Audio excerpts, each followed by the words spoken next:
O vice-ministro da Defesa Nacional não confirma e nem desmente a presença de militares russos a descarregar equipamento bélico no país. Morreu hoje aos 86 anos o antigo presidente da França, Jacques Chirac. Carlos Manuel demitiu-se do cargo de treinador do Têxtil de Pungue.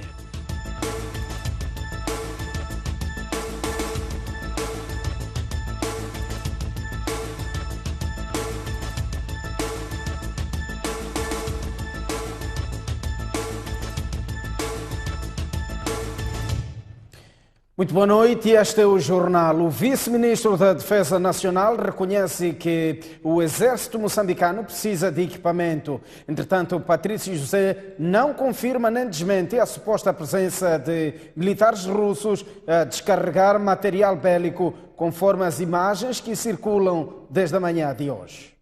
Desde a manhã desta quinta-feira circulam estas imagens, supostamente de militares russos, a descarregar material bélico para o reforço das Forças Armadas de Defesa de Moçambique. Algo que o vice-ministro da Defesa Nacional, Patrício José, não confirma, mas reconhece que as FADM precisam de equipamento. Sabem, as Forças Armadas, como qualquer mundo, precisam de equipamento. O vice-ministro da Defesa Nacional acrescenta que ainda que o governo tivesse comprado equipamento militar da Rússia, não seria informação a mediatizar. O que importa é a integridade e soberania do país. Eu não vou andar por no jornal que comprei equipamento ali, compramos equipamento lá. As Forças Armadas têm que garantir a integridade territorial deste país, a soberania deste país, para que vocês exerçam os vossos direitos normalmente. Não é? E combate não é uma situação de coquetel, não é? A suposta presença de militares russos a descarregar material bélico no país surge numa altura em que se intensificam ataques armados em Cabo Delgado. Um agente da polícia foi assassinado no posto administrativo de Majiga, distrito de Pebane, na Zambésia. O caso ocorreu quando dois agentes procuravam debelar um incêndio de 3 residências provocado por malfeitores. Ocorreu no pretérito dia 23 corrente. Esta quinta-feira, o porta-voz do Comando Provincial da Zambésia prestou a ocorrência à STV. No posto administrativo de Majiga, concretamente na ilha de Godoro, quando o nosso chefe de posto policial de Majiga recebeu uma informação dando conta de que na ilha de Dogoro indivíduos teriam destruído 3 residências de construção de material precário, e o chefe de posto, junto de seu colega, com recurso a uma motorizada, foram até o local de fato. Chegados lá, a presença destes foi hostilizada, foram atacados, agredidos fisicamente com recurso a katanas e alguns paus. Um dos colegas conseguiu escapulir-se da ação desses miliantes, em número de 8, e o nosso colega, chefe de posto policial, infelizmente não conseguiu escapar da ação destes miliantes e acabou perdendo a vida.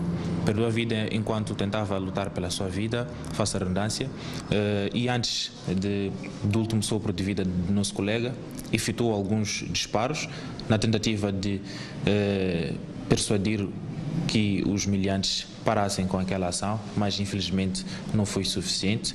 Tentou fugir para o Mangal e foi lá onde acabou ficando encurralado, e esses miliantes tiraram a vida do nosso colega. Sidney Lonzo diz que já corre processo criminal em volta do caso. Foram neutralizados um total de 8 indivíduos que fizeram parte desta macabra ação. Estão nesse exato momento sob custódia policial nas celas do Comando Distrital de Pebane, e nós já fizemos o devido encaminhamento do processo às entidades da administração de justiça e esperamos que haja responsabilização criminal pelo ato cometido por esses miliantes. O Programa Mundial para a Alimentação vai desembolsar 300 milhões de dólares para acabar com a insegurança alimentar em Moçambique. Para isso, o PMA assinou um acordo com o Ministério da Agricultura e Segurança Alimentar, que vai implementar o programa. Os 300 milhões de dólares serão desembolsados durante 5 anos através de um programa que está a ser implementado desde 2017. A ideia é reduzir a insegurança alimentar no país, com destaque para as zonas que neste momento merecem maior atenção. No momento, é claro que algumas áreas críticas são aquelas que estão se recuperando dos ciclones Idai e Kenneth. Então, toda aquela recuperação, que é muito importante, e também na área sul, que estão sofrendo da seca. Além do Ministério da Agricultura e Segurança Alimentar, o programa envolve outros ministérios, como o da Indústria e Comércio, da Saúde, da Educação e Desenvolvimento Humano. O plano estratégico do Programa Mundial para a Alimentação, que resultou de uma extensa consulta de vários atores que direta ou indiretamente trabalham no setor alimentar, incluindo as organizações da sociedade civil, os produtores, a academia e outros cuja contribuição para a segurança alimentar tem sido preponderante. Recentemente, a STV mostrou que só na província de Maputo são mais de 30 mil pessoas que estão a passar fome devido à seca que afeta a região. O apoio do governo através do Instituto Nacional de Gestão de Calamidades não vai além do fornecimento de água potável. O Instituto Nacional de Gestão de Calamidades está a buscar parcerias para reativar os centros de recurso e uso múltiplo. Trata-se de espaços onde as comunidades aprendem a fazer o processamento de frutas e carnes locais para a produção de licores, comportas e enchidos. Entrou em funcionamento em 2009 e era uma referência ao nível do distrito de Mabote, na província de Inhambane, em termos de processamento de frutas locais, como mafílua, massala e carne. Na Fabriqueta éramos 4 processadores e uma parte da comunidade também que vinha aprender como processar frutas nativas, o caso de massala e mafílua. Além da massala e da mafílua, quais são os outros produtos com os quais trabalhavam? Trabalhávamos na parte de carne, que quando se abatesse o animal, nós íamos comprar a carne ali, processar, fazíamos o biltong, que é a carne seca, e fazíamos o chouriço de vaca e tanto o chouriço do porco. Mas tudo isso faz parte do passado. A produção era feita em pequena escala e, a dada altura, o dinheiro parou de ser suficiente para o pagamento de salários e aquisição de matéria-prima. A Fabriqueta teve de encerrar as suas portas em 2014, criando vários prejuízos. Desemprego. E a população também já está a ressentir, porque eles tinham uma renda, com a venda da matéria-prima, eles conseguiam ter uma renda para as suas famílias. À semelhança do distrito de Mabote, o país tem mais 5 centros de recursos de uso múltiplo que o Instituto Nacional de Gestão de Calamidades quer revitalizar. Para a província de Inhambane, estamos a falar no distrito de Mabote e Funhalouro. Temos também na província de Gaza, em Massangena e Xigubo. Na província de Manica temos um cerum no distrito de Machazi. Na província de Tete temos no distrito de Mutarara. Portanto, a ideia é revitalizar estes ceruns e também procurar outras parcerias para garantir aquilo que é a sua expansão e o uso e aproveitamento desses recursos localmente nas zonas áridas e semiáridas. Além da Fabriqueta, o cerum de Mabote conta com tanques de piscicultura e parcelas de produção de hortícolas, cuja produção e gestão é feita pelas comunidades. Já estão na fase conclusiva as obras de reposição de 7 das 15 torres de transporte de energia de alta tensão em Sofala, que haviam sido destruídas a quando da passagem do ciclone Idai em Mafambice. Com a conclusão das obras, os munícipes da Beira e Dondo voltarão a ter energia de qualidade. A empresa Eletricidade de Moçambique iniciou nesta quinta-feira o processo de reposição de torres de transporte de cabos de alta tensão que foram destruídas pelo ciclone Idai em março deste ano. Com a reposição destas torres, as cidades da Beira e Dondo passam a ter energia de melhor qualidade. Refira-se que as subestações das cidades da Beira e Dondo são fornecidas por 3 linhas de corrente elétricas, todas a operarem com deficiência devido aos danos causados pelo ciclone, o que afetou a qualidade de energia fornecida às referidas cidades. No total, caíram 15 torres, mas numa primeira fase, os trabalhos irão consistir na reposição de 7. Estas obras deveriam ter iniciado logo após a passagem do ciclone Idai em março deste ano, mas o terreno estava lamacento. Portanto, as máquinas não podiam entrar para fazer as escavações para os maciços. Só, há 2 meses que o terreno ficou bom e foi daí que foi possível colocar, portanto, fazer os maciços. Em termos de prazos, portanto, já levamos aqui quase 10 dias a montar as torres portanto, no chão, mas antes foram os maciços que levaram quase 2 meses para a execução, e depois vai seguir a fase de colocação dos condutores, que vai levar 1 semana. Neste momento, qual é a disponibilidade de energia para as cidades da Beira e Dondo? Seguramente os clientes que ficaram afetados com o IDAI está-se a recuperar, portanto não estamos no máximo de consumo. Então a capacidade que temos neste momento responde às necessidades. A quando da passagem do ciclone Idai, os cabos de transporte de energia ficaram neste estado e as obras em curso não encerram a reposição de todos os danos causados pelo ciclone. Aliás, a empresa Eletricidade de Moçambique está a preparar-se tendo em conta as mudanças climáticas. Esta reposição ainda, digamos, é provisória, porque a definitiva já temos um outro projeto que está a fazer levantamentos mais exaustivos, tendo em conta, portanto, os novos fenómenos, nesse caso o IDAI, os ciclones, as mudanças climáticas. Portanto, esta será a segunda fase. Esta fase, digamos, é de emergência apenas. Cresce a consciência nas comunidades e particularmente nos jovens em Nampula para adesão aos métodos de prevenção da gravidez precoce e indesejada. Este ano, pouco mais de 500.000 mulheres fizeram um planeamento familiar.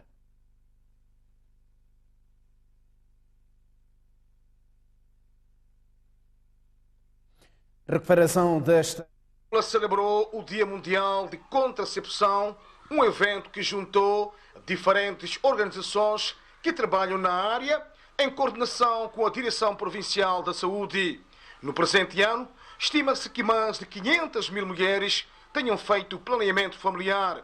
Estes dados mostram que a consciência na adesão aos métodos de prevenção das gravidezes indesejadas e precoces tem estado a aumentar na província. Já há mais consciência a nível das comunidades em relação à necessidade de aderir ao planeamento familiar.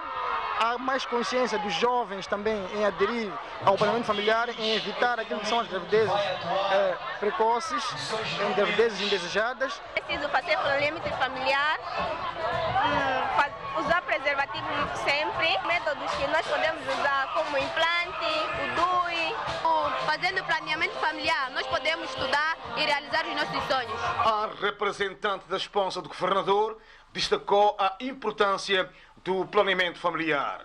Moçambique adota para 2019 o lema nacional, a primeira vez também acontece, proteja-te da gravidez, com enfoque na rapariga e no rapaz e adolescente, jovens que se tornarão a mulher e o homem do amanhã, para dotá-los de conhecimento e capacidade de fazerem escolhas informadas que não comprometam a sua saúde, a sua sobrevivência, o seu futuro, o futuro do nosso belo país. No local, os jovens visitaram a feira de saúde, onde tiveram mais informações e esclarecimentos. A adjudicação de obras públicas, a exploração de madeira e fiscalização rodoviária são os setores com mais casos de corrupção em Inhambane.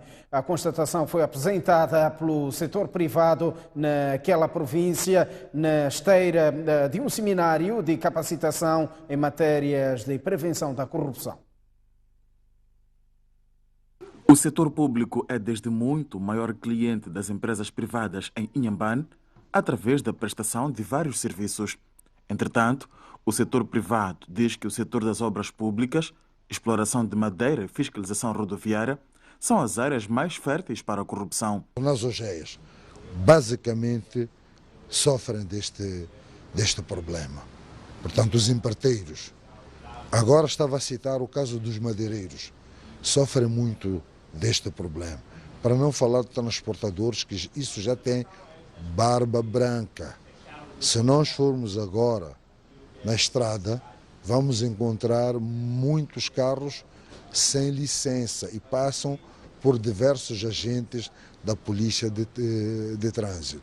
Então, pergunta que se faz, o que é que estes indivíduos estão fazendo na estrada? Segundo o presidente do Conselho Empresarial de Inhambane, em parte, tal situação acontece devido à criação de ciclos viciosos. Nas OGEs, por exemplo, estávamos a ouvir que é uma recomendação para que haja a rotatividade dentro de um ano.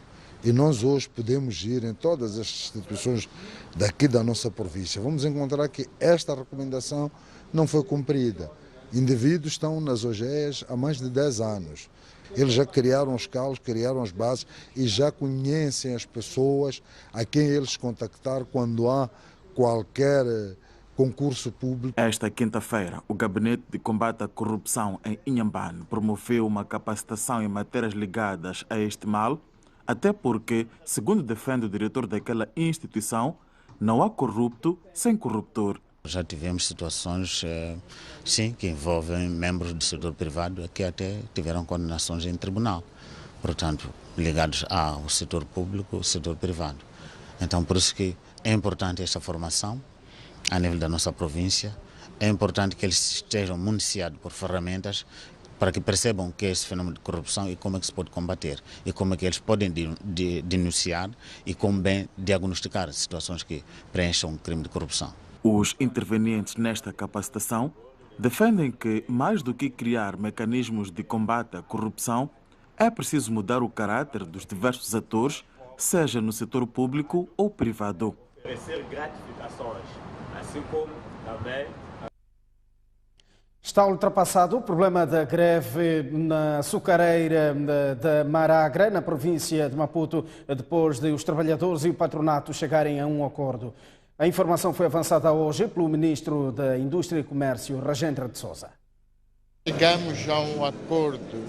Quando digo chegamos, é o Comitê Sindical e os patrões. Aquela é uma empresa eminentemente privada. Chegou-se a um acordo transitório, que tem um certo período. Nós, como governo, estamos a prestar assistência e mediação. O governo não pode ir ao orçamento e pagar, porque aquela é empresa puramente privada. Não é tarefa do Estado fazer isso. É o abrigo desse acordo. Qual é o período transitório que foi estabelecido? Eu não tenho detalhes, meus colegas é que estão lá, não de forma forçada, é acordo mútuo e que dentro deste período as partes estão a conversar. Saímos a esta altura para um curto intervalo, voltamos dentro de instantes com mais informação. Até já.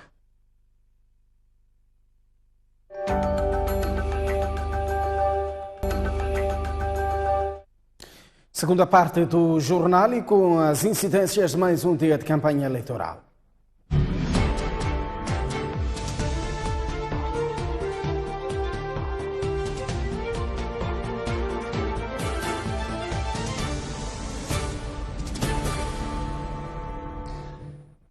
Filipe News retomou hoje a campanha eleitoral depois de um período de interrupção, portanto um período de 2 dias, e trabalhou na província de Manica, onde pediu voto à população e prometeu manter a paz, reconciliação e unidade nacional. Esta quinta-feira, o candidato Frelimo iniciou a sua caminhada de campanha eleitoral aqui na província de Manica. E foi desta forma que foi recebido pelos milhares de membros e simpatizantes da Frelimo. A porta de entrada foi a cidade de Chimoio, logo às primeiras horas, indo da capital do país. Do aeroporto, dirigiu-se ao bairro da Sualpo, bastião da oposição, e mesmo ao lado do gigante adormecido, a Teste África orientou o comício bastante concorrido. E uma das mensagens é reerguer o empreendimento que já foi o motor da economia de Manica, e não só, mas sob novas perspectivas. Estamos a trabalhar no sentido, acho que muitos passos vocês já viram. O dossiê sobre as casas correu bem, conseguiu o Estado reverter as casas para as pessoas que habitam. Estamos a trabalhar em transformar esta como em zona econômica livre, para precisamente haver investimentos aqui, sem impostos, etc. Isso deixa conosco. E é a razão pela qual eu também aceitei mais 5 anos, porque senão ia fugir da responsabilidade daquele assunto que não resolvemos. Mas também outras promessas que constam de seu manifesto eleitoral. Nosso manifesto vê o Estado de Direito Democrático, descentralização e a ética de governação. A ética porque nós não podemos governar sem boas maneiras. É preciso respeitar o cidadão. É preciso respeitar aquilo que é o bem comum. Boas práticas, muita transparência. Pode relaxar.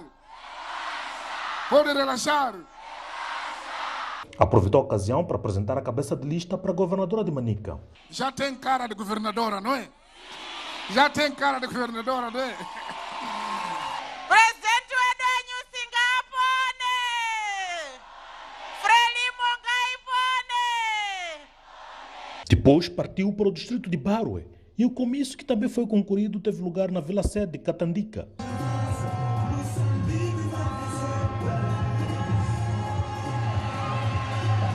Este é um distrito que alberga homens armados e Nhusi deixou uma mensagem para eles. Esta coisa que está a acontecer aí é Musianhalo. Aquela base, não deve existir base ali. Esse enxoal ali na base não deve. Nós estamos em paz. Saiam da base e deixam pessoas trabalhar. Musianhalo é base. É base de quê? Nós queremos esses lugares que chamam bases para mobilizarmos investimentos, transformar isso em grandes machambas ou fábricas. E em Manica realizou o terceiro e último comício do dia. Aqui falou das realizações do seu governo nos últimos 5 anos. Nós estamos a ver a estrada que sai da beira até Machipanda a ser alargada, nós estamos a ver. Aquela central, a barragem elétrica de Chicamba, estava cansada, antiga, de Mavuzi também cansado, antigo, energia que sempre era só apagar. Manamana gira, pensou, disse, vamos reabilitar, ali está.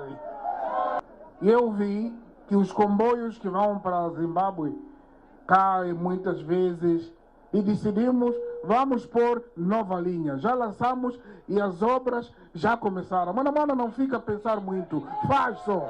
Em Barue e Manica convidou jovens que vão votar pela primeira vez este ano a explicarem como é que se vota.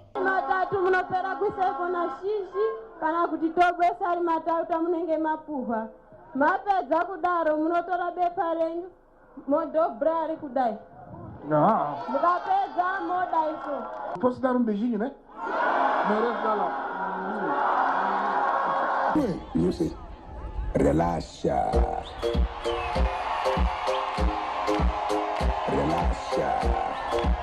Durante 3 dias consecutivos, a campanha de Flip News vai escalar 8 distritos da província de Manica para tentar convencer o eleitorado e conseguir o maior número possível de votos que possam garantir uma vitória folgada para Frelimo e o seu candidato.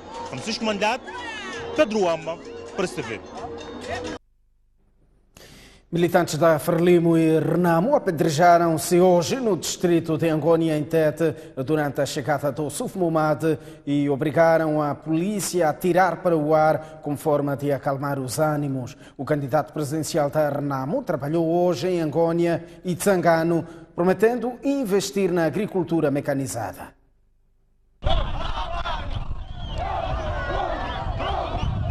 Depois de Moatis, o presidente da Renamo, o candidato presidencial, o Suf Momad, escala o posto administrativo de Domwe, no distrito de Angônia, para fazer a sua campanha eleitoral. O Suf Momad chegou na manhã desta quinta-feira e foi recebido por estes membros e simpatizantes da Renamo para deixar a sua mensagem aos eleitores.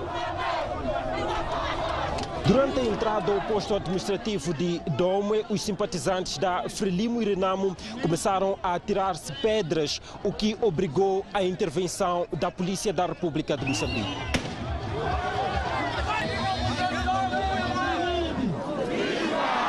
Acalmados os ânimos, o presidente da Renamo subiu ao pódio para falar com a população, tendo apontado este como o primeiro aspecto. Soltou 2 pombos como sinal de que está em paz e continua em paz, e a seguir criticou a atitude dos simpatizantes da Frelimo. Ficamos preocupados com aquilo que aconteceu na nossa entrada na vossa vila. Alguns elementos daquele partido, eu não quero chamar o nome, aquele partido começar a arremessar pedras contra nós. Esta brincadeira, esse programa daqueles não está a iniciar com o SUFO. Nem no tempo do nosso saudoso presidente, eles faziam isso. Impediam para que ele pudesse hospedar num distrito, numa localidade. E faziam aquilo que fizeram aqui hoje. Mas nós, como somos democratas, perdoamos os pecadores. Viva Longwe! Depois de Domwe, o candidato da Renamo escalou o posto administrativo de Ulongwe, ainda no distrito de Angônia, e prometeu à população trabalhar para criar melhores condições para a produção agrícola. Disse que, de acordo com as condições climatéricas que existem aqui, esta população já devia ter desenvolvido há bastante tempo. O vosso clima é da Europa. Vocês, quando estão aqui, parece que estão lá em Portugal, na França e outros países da Europa. Deviam ter o respeito. O governo do dia não cria condições para que vocês possam produzir. Nós pagamos muito caro cada saco de fertilizantes. O governo da Renamo irá construir uma fábrica neste distrito de Angônia, fábrica de fertilizantes.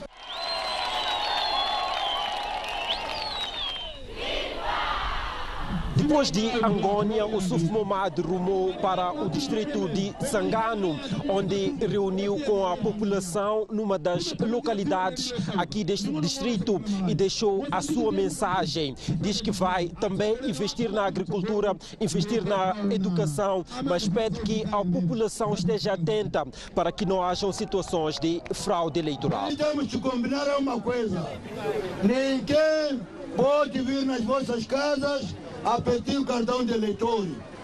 Esse intruso que aparecer na vossa casa a pedir cartão de eleitor, devem denunciar. Na sua mensagem ao eleitorado, o SUFMOMAD também pede votos para que a Renamo possa aumentar o número de deputados na Assembleia da República, uma vez que, de acordo com o número de eleitores recenseados, Tete pode eleger 21 deputados. É o quinto maior círculo eleitoral de Moçambique. Imagens de Isaac Lang, Antônio Tiwa, Sangano, Tete, STV. Joaquim Chissano reforça a campanha eleitoral na Zambésia a favor do Partido Frelimo e o seu candidato Filipe Nyusi. Chissano disse a jornalistas que só com Nyusi o país poderá registrar desenvolvimento que o povo almeja. Joaquim Chissano chegou esta quinta-feira à província central da Zambésia para reforçar a campanha eleitoral do Partido Frelimo e o seu candidato, Filipe Jacinto Nyusi. A jornalistas, Chissano fez saber que o partido e o seu candidato pretendem trabalhar para o desenvolvimento do país. O sonho do presidente Nyusi, o sonho da Frelimo, é nós sermos parte da tecnologia mundial. Não queremos ser medíocres, queremos sempre muito mais. Portanto, este é um processo que nós não devemos desejar um término. Não é uma coisa dizer quando é que isso vai terminar, porque quanto mais vamos ter, mais havemos de querer.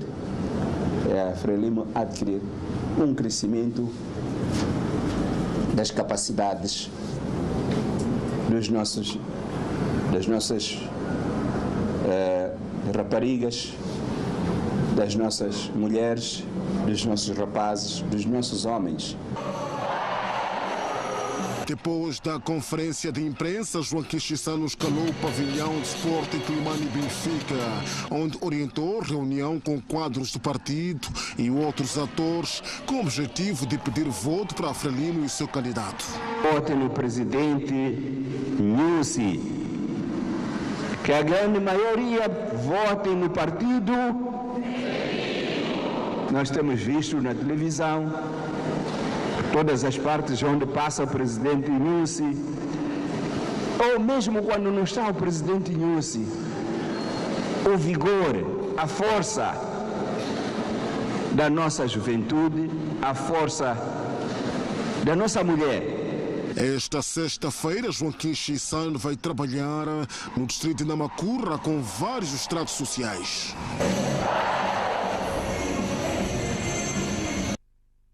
O cabeça de lista da Frelimo para a província de Maputo pede votos a jovens da Matola, prometendo mais postos de trabalho, habitação e revitalização da indústria na Matola. Já António Muxanga, cabeça de lista da Renamo, garantiu infraestruturas sociais e econômicas, governação inclusiva e transparente.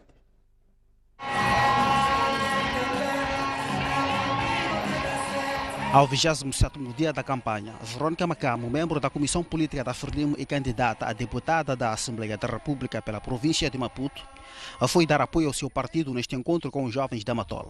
Falamos da estrada Ponta Dor, no âmbito da circular, a ponte particularmente, que acaba mexendo com nós todos e passa para a província de Maputo, e nós todos podemos ir para estâncias bonitas como aquelas que existem. Também aquela paisagem linda que existe na Ponta Dor sem grandes problemas. Também falamos da energia no âmbito agora da cidade de Matola, de energia para todos. Já o cabeça de lista da Frelimo para a província de Maputo, o Júlio Parruque, disse que vai apostar na formação técnico-profissional, emprego, habitação e na revitalização da indústria. Intensificando mais a formação para que os jovens tenham habilidade. Nós iremos investir muito no estágio profissional, para os jovens não terem a preocupação com os anos de experiência. Nós queremos que os jovens da Matola, os jovens de Maputo, possam ir trabalhar nos projetos de gás em Palma, nos projetos de areias pesadas.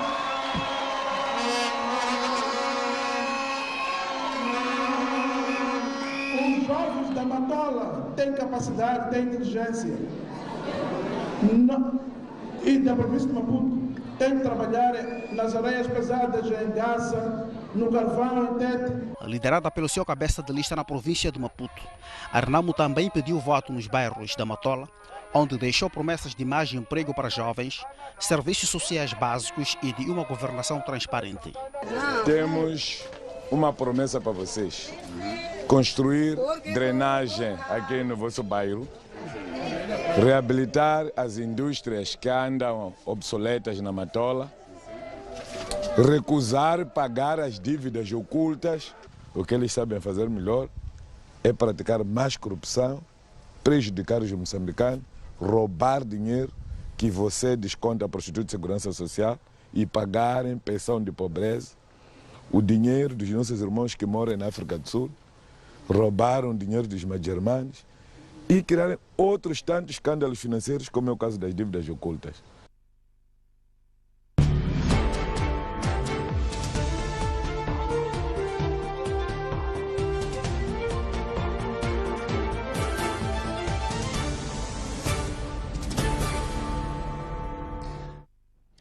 Vamos olhar o mundo. Morreu hoje aos 86 anos o antigo presidente francês Jacques Chirac, o segundo chefe de Estado que passou maior tempo no poder da França. Chirac governou o país entre 1995 e 2007.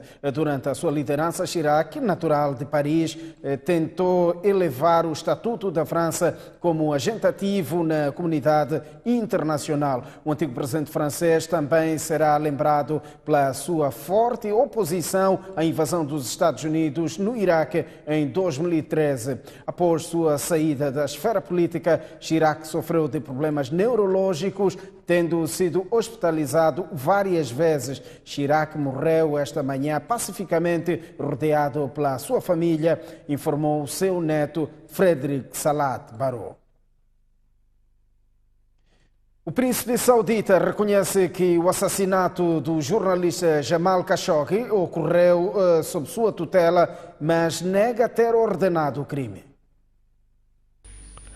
Faltando uma semana para assinalar-se um ano de morte do jornalista saudita Jamal Khashoggi, o príncipe saudita Mohammed bin Salman, acusado de estar envolvido no crime, disse que aceita todas as responsabilidades, pois o assassinato decorreu sob a sua tutela. No entanto, ele nega que tenha dado a ordem para matar-se o jornalista no consulado saudita em Istambul. Falando no documentário PBS, que será transmitido na próxima semana, citado pela Reuters, Mohammed bin Salman disse que era suposto que o jornalista crítico do governo saudita fosse extraditado para a Arábia Saudita. Khashoggi, que era correspondente do Washington Post, foi assassinado em outubro do ano passado dentro do consulado, onde estava a tratar a documentação do seu casamento. Até agora, 11 pessoas já foram condenadas pela sua morte. O primeiro-ministro israelita tem luz verde para formar um novo governo. A ordem foi dada pelo presidente de Israel após a recusa do Partido Azul e Branco para formar um governo de coligação.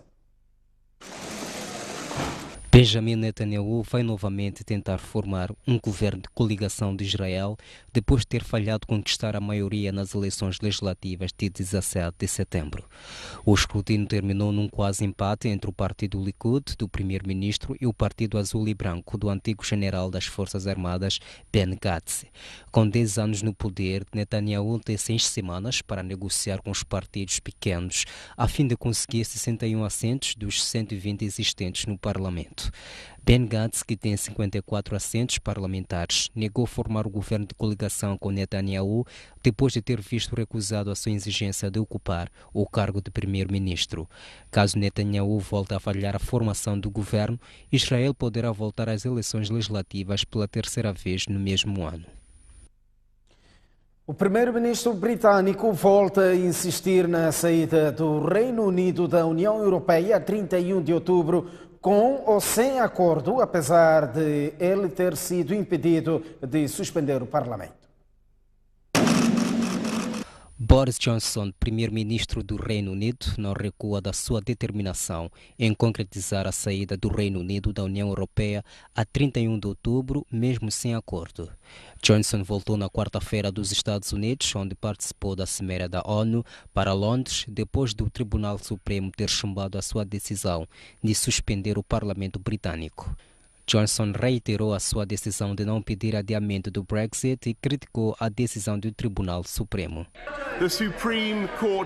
O Supremo Tribunal foi chamado a intervir neste processo pela primeira vez e, com todo o respeito pelas instâncias judiciais, acredito que o Tribunal errou.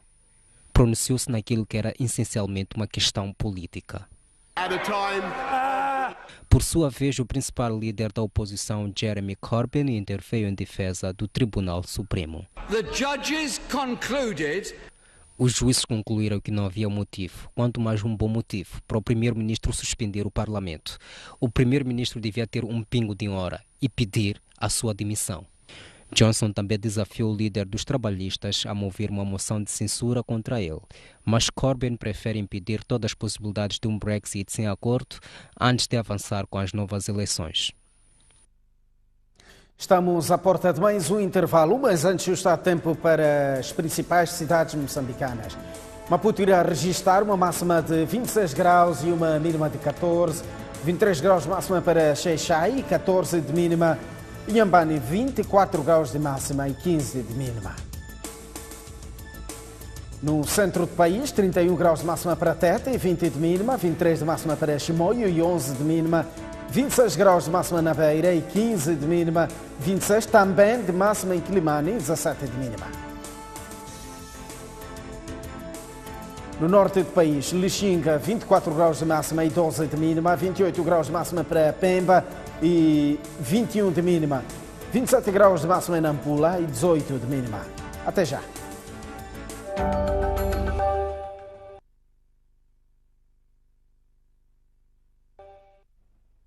Boa noite, bem-vindos de volta ao jornal. Agora com um olhar ao desporto. A Federação Moçambicana de Futebol vai realizar a sua Assembleia Geral Ordinária esta sexta-feira na sua sede. A Assembleia Geral de amanhã vai marcar a data da realização das eleições para a nova direção da organização. A preparação está a decorrer. Serão 5 os pontos em debate nesta Assembleia Geral da Federação Moçambicana de Futebol, marcada para esta sexta-feira, no Anfiteatro Ferdinando Wilson, na sede do organismo que gera o futebol moçambicano. Dentre os pontos em debate, destaque vai para a apresentação, discussão e aprovação do Plano de Atividades 2018-2019, do exercício financeiro de 2018 e do orçamento para 2019, bem como a marcação da data da realização das eleições da direção do organismo. Estamos neste momento a finalizar alguns aspectos logísticos e de repetir e enfatizar que esta será a Assembleia que vai marcar a data da realização da Assembleia Geral eleitoral. Portanto, sabendo que está a fechou o ciclo deste mandato de 2015-2019. Felipe Johani esclarece por que motivo esta Assembleia Geral não é, simultaneamente, eleitoral. Não, porque a convocatória é só para a Assembleia Geral Ordinária. Se lembrar, este ano ainda não se realizou uma Assembleia Geral Ordinária. Portanto, para não misturar as situações, prefiro fazer-se uma para depois fazer-se outra. Participam desta Assembleia Geral Ordinária todas as associações provinciais de futebol, que têm a responsabilidade de votar nos temas em debate, para além de convidados como o Governo e a Liga Moçambicana de Futebol. Carlos Manuel demitiu-se do cargo de treinador do Têxtil de Pumungue, alegadamente devido a problemas internos que afetam o trabalho por si desenvolvido na equipa. Caló confirmou que a carta já está na posse do presidente da direção dos Fabris da Manga, estando apenas à espera de uma resposta favorável desta. Efetivamente, eu apresentei uma carta à direção do clube a manifestar esse desejo. A confirmação do pedido de demissão foi feita pelo próprio Carlos Manuel no final do jogo desta quarta-feira, em que a sua equipa voltou a sucumbir no Moçambola 2019. Desta feita, diante do Machacane, por 2-1, numa partida em que até esteve a vencer. Caló diz assumir as responsabilidades que tem dentro da coletividade, o que faz com que ainda não abandone o comando da equipa. Meti a carta. Neste momento, não tendo resposta daquilo que é a carta que eu meti, não tenho que ficar em casa sem estar a trabalhar. Tenho que trabalhar e esperar que a direção responda favoravelmente ou desfavoravelmente. Nessa altura poderemos ver, em função da resposta que a direção apresentar, o que é que vai acontecer em relação ao futuro. Mas confirma efetivamente que a carta de pedido de demissão está na posse da direção e a direção terá que se pronunciar nos próximos dias. Só depois do pronunciamento da direção da coletividade fabril poderá tomar uma decisão em relação ao seu futuro. E caso a direção do Têxtil do Pumungue não responda favoravelmente à carta, o treinador vai tomar uma posição unilateral. Na carta que submeti à direção há determinados condicionalismos que também condicionam a minha paragem. E nessa altura, se a direção não se pronunciar, poderia tomar um posicionamento, mas que não posso dizer efetivamente agora qual é, porque neste momento não estou preparado para assim o fazer. Relativamente à situação dos Fabris da Manga no Moçambola 2019, que não conseguem sair da última posição em que se encontram, Caló diz que o problema é a falta de resultados, uma vez que é visível que o trabalho que estamos a desenvolver não é positivo porque a equipa não está a ganhar, mas é notório pelo facto de como a equipa se bate, tanto fora como dentro de casa. A equipa consegue marcar golos, tanto mais que hoje até estivemos em vantagem no marcador, mas o que tem falhado efetivamente são os resultados que não têm estado a aparecer. Ainda assim, Caló promete continuar a trabalhar por forma a alcançar vitórias, a começar já no jogo de domingo, diante da Liga Desportiva de Maputo. Ferroviário da Beira e Costa do Sol empataram esta quarta-feira 1-1 em jogo da 21ª jornada do Campeonato Nacional. O jogo começou com muito nervosismo nas duas equipas, pressão de parte a parte e algumas jogadas à margem das leis. E a prova estão os 5 amarelos no primeiro quarto de jogo. A equipa do Costa do Sol estava muito pressionante, mas o Ferroviário da Beira estava com uma defesa sólida. À entrada do minuto 20, os locomotivas da Beira conseguiram sacudir a pressão da equipa visitante e o jogo passou a ser equilibrado. Houve lances em ambas balizas com selo de golo, mas os avançados dos Locomotiva e dos Canarinhos foram simplesmente perdulários. A primeira parte terminou com nulo no marcador. Jogo intenso na segunda parte. O Ferroviário da Beira não saía do meio campo contrário.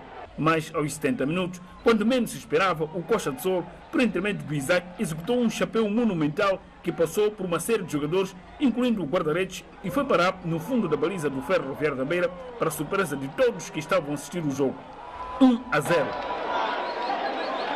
2 minutos depois, quando ainda se comentava o golo do Isaac, o Ferroviário da Beira voltou a pressionar no jogo e a pressão desta feita surtiu efeito. Estava restabelecido o empate. O Ferroviário não estava satisfeito com o empate e continuou a atacar por todos os lados, sufocando completamente o líder de Moçambola. Contudo, o 1-1 manteve-se até o pito final. Os técnicos das duas equipas estavam satisfeitos com a prestação dos seus jogadores e o resultado. Acho que nós fizemos aquilo que era o nosso dever, tentar vencer. Não levámos os 3 pontos, mas levámos um no adversário direito, mantivemos com os mesmos pontos de distância, quando falta menos um jogo. Por isso, para nós foi um resultado muito positivo, apesar de, naturalmente, nós queremos vencer o jogo e, como viram, fomos sempre uma equipa acutilante, sempre a procurar o último terço do campo para ver se conseguimos alguma situação de finalização. O adversário optou por uma situação que me pareceu que os penalizou, que foi o pontapé longo, direto da defesa para o ataque, mas pronto, para nós foi bom. Porque... Primeiro, parabenizar a minha equipa pela atitude que teve e pelo empate. Hoje o Ferroviário esteve muito bem, a equipa jogou muito bem. Ainda continuamos a ter problemas de finalização, porque se tivéssemos marcado as oportunidades que criamos, acredito eu que sairíamos daqui com uma vitória. Foi um bom jogo. Do desporto à dança, com o Alto Comissariado da Índia em Moçambique a realizar no Centro Cultural Universitário da UEM o espetáculo folclórico de dança indiana. O evento serviu para aproximar os artistas daquele país asiático ao público residente em Moçambique.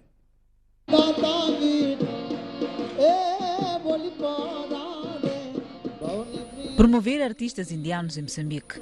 Este foi um dos propósitos do Alto Comissariado da Índia no país, no espetáculo folclórico realizado na cidade de Maputo. Com este espetáculo, a pretensão dos organizadores foi também a de aproximar os povos, demonstrando, por via da arte, como Moçambique e Índia são países com fortes ligações culturais. A Índia é esse país tão antigo, que tem uma relação quase, diria, secular com os moçambicanos. Os indianos estão em Moçambique há vários séculos. O espetáculo folclórico, igualmente, representa o princípio das atividades do Alto Comissário da Índia em Moçambique.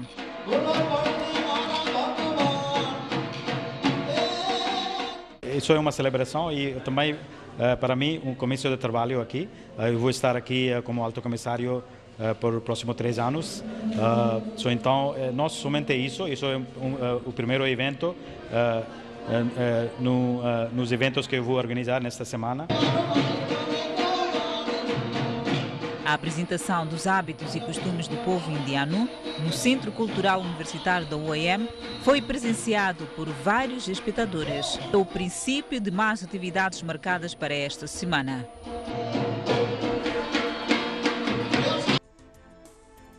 Ao som da dança indiana, fechar o jornal. Boa noite, boa quinta-feira.